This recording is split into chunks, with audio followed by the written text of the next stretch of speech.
Hey everyone, it's been a while and we're going to be talking 7.3 powerstroke turbos today.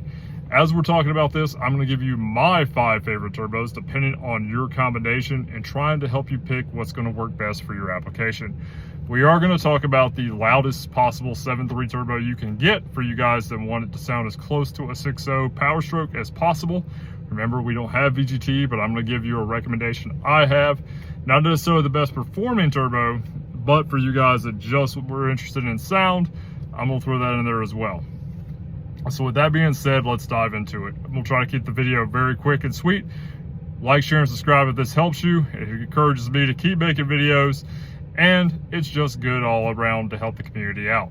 So, number 1, bang for buck. If you're looking for a bang for buck 7.3 turbocharger, you're just looking to get rid of the compressor surge issues, a little bit more performance, I'm going to recommend not even worrying about a wicket wheel or anything like that. I'm going to tell you to go to a balance assembly. And probably the best balance assembly out there is going to be the KC balance assembly.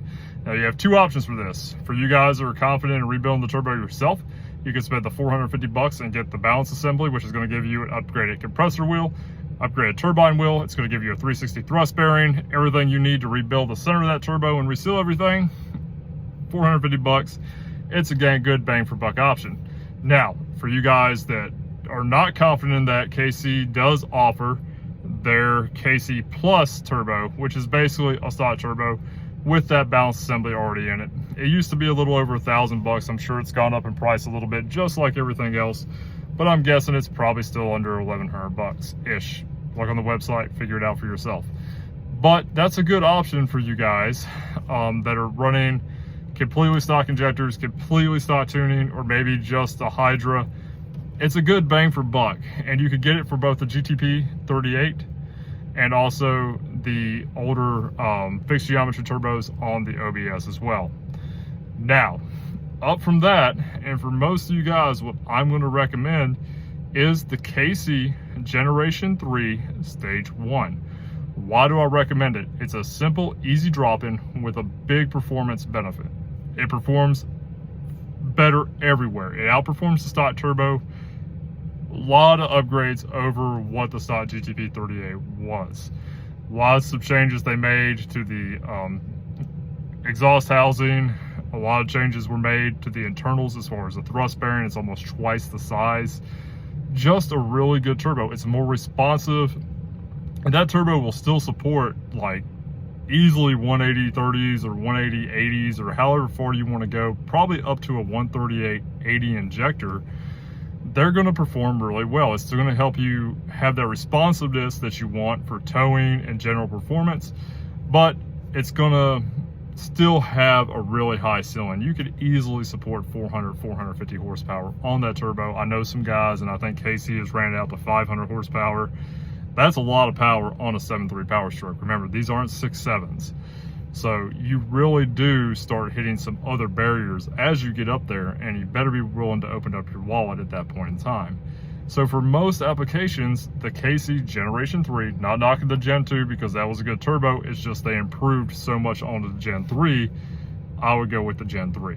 Gen 3, Stage 1, for probably 85% of you out there, is going to be the turbo. If it's on a work truck, a tow truck, fun toy that you take out on the weekends, something you pull a camper with, even if you're out there hot shotting, you're pulling, 14,000 pounds or whatever you might be pulling, KC Gen 3 Stage 1 is a great turbo. Now, up from that, my third recommendation is going to be the KC Gen 3 Stage 2. Now, if you're looking to go and really push those 138 80s to the absolute limit, you're running max effort tune, it's more of a play toy than the Gen 2 is where it's at. If you're not so concerned about giving up a little bit of responsiveness in the low end, if you're looking at really getting out there and just flogging the truck and basically taking it all the way to what the limit of the bottom end can do, then the Gen 3 Stage 2 is really where it's at. I don't typically recommend it because the Gen 3 Stage 1 does so much so well, but the Stage 2 definitely has its place. It definitely works really well in a lot of applications. And if you're out there and you're building like a max effort pulling truck or you're drag racing, Like, that's what it does for a drop-in. The Gen 3 Stage 2 is where it's at. You're not going to find a better turbo, in my opinion. So, moving on from that, for you guys that are opening up your wallets and you're already spending 10 grand on the bottom end, you don't mind a lot of extra fabrication, and you're willing to spend $3,000 or $4,000 on a T4 kit. The T4 kit used to be the holy grail for the 7.3s.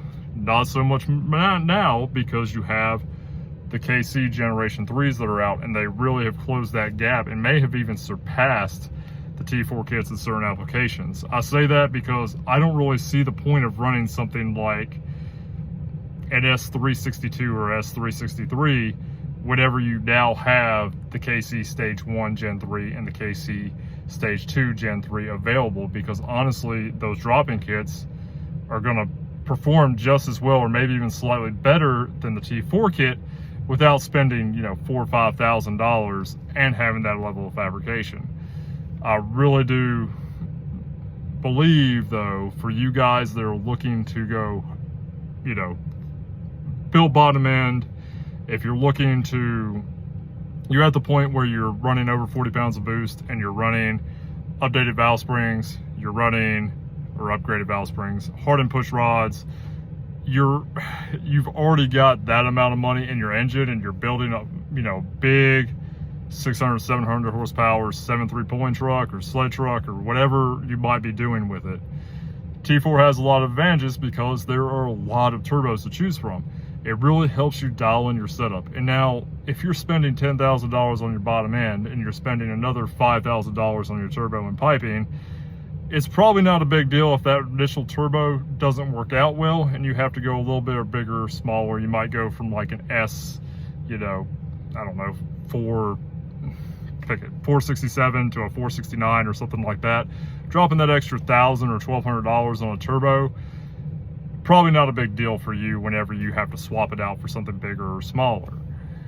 Most guys that are running these trucks for work trucks, not exactly a good fit. So the T4 does have its place still. I think for all-out performance applications, it's great. But for 99% of you, or probably at least 95% of you, I'm gonna say 99 actually, T4 is probably not where it's at anymore. Back in the day, it was a little bit different, but now I really feel like the T4 is for those really elite guys, or the guys that already have it on the truck. Now, if you've already got a T4 kit, I probably wouldn't go back to a KC or a drop-in style. But as far as buying it, if you're under 500 horsepower, I just don't really see the point of a T4 kit unless you just want to make it look cool and be a cool kit on the block. Still, max effort, if you're really going past and going for those big numbers, yeah, T4 kit's where it's at. Now, guys, finally, and this is going to be the one that's highly controversial and people are going to curse me.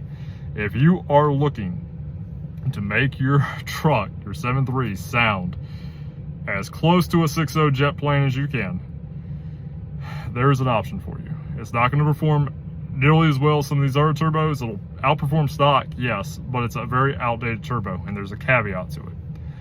So the GTP 38R, the ball bearing version from Garrett, that comes with the 1.00 AR housing on the exhaust, it is a very loud turbo from the factory, especially with the cast wheel. Even with a muffler and a stock airbox, it is loud. If you put an open style air filter and a straight pipe on that, it is obnoxiously loud, especially while towing.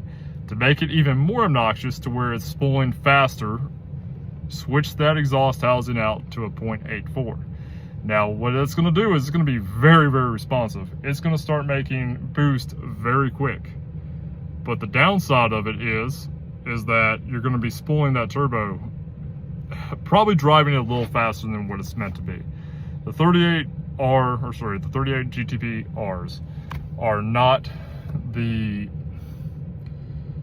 don't perform super well as far as today's standards go. And it's because there's so many options out there now.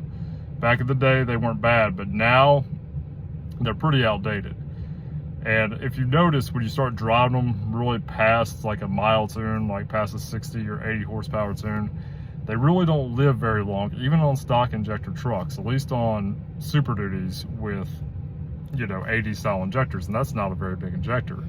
If you're running over a 200 30 injector and really pushing those injectors to where they can make power, you're probably overdriving that turbo, and it's probably going to have a very high shaft speed, which is going to result in those ball bearings failing a lot quicker than they should. And that's a very expensive turbo. It's about $1,800 just for the turbo. And then if you're swapping out the AR housing, which you can take the stock GTP 38 exhaust housing off your old turbo and put on the 38R, it will bolt on, you're actually increasing the drive pressure on it, which is going to make it spool really quick. It's going to sound, I mean, it's going to sound loud. It's going to be obnoxiously loud, and you're going to start hearing it at like 1,400 RPMs, and it's going to be singing by 1,700. But it's probably not going to live super long. If you already have a GTP 38R that's on the shelf and is worn out, the KC char assembly actually has a really good sound to it. And that was a cheap way. If you can find a 38R that's blown up for like, you know, 100, 200 bucks, and you want to drop like a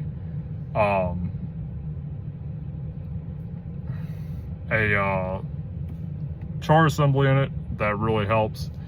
It will really help make that turbo sound good. But if you're going for loudest as you can, as soon as you can get it to sing, it's going to be the 38R ball bearing with the the 0.84 exhaust housing on it. So guys, I hope this kind of helps you. I'm not recommending that 38R with the 0.84 because I think it's going to have a fairly short life. But if you're going for loud as possible, that'd be my recommendation. If you're looking for, if you have a 38R, the char assembly actually sounds pretty sweet. It's not going to quite perform as well as the KC Gen 3 Stage 1, but like I said, if you already have it, it's 650 bucks for the center section, and it's a good bang for buck. So I hope this helps you guys. Remember to like, share, and subscribe. Be safe,